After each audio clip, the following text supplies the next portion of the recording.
अस्सलाम वालेकुम सारे दोस्तों का की हाल आ। मैं थोड़ा अपना वीर अखलाक टोबे वाला अज गीत एक लिखिया सी, ओदियां कुछ लाइनां थोड़े नाल सांझियां करूँगा।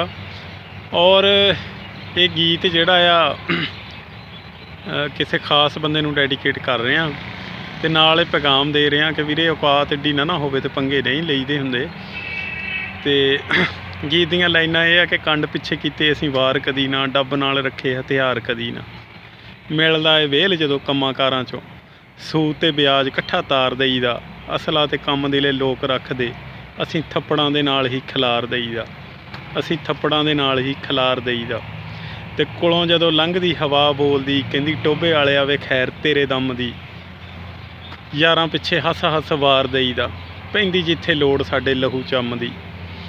ते बहुता जे खराब कोई दिमाग हो जवे, बहुता जे खराब कोई दिमाग हो जवे, छित्तरां दे नाल ही सवार दईदा, असला ते कम दिले लोक रखदे, असीं थप्पड़ां दे नाल ही खिलार दईदा, असीं थप्पड़ां दे नाल ही खिलार दईदा।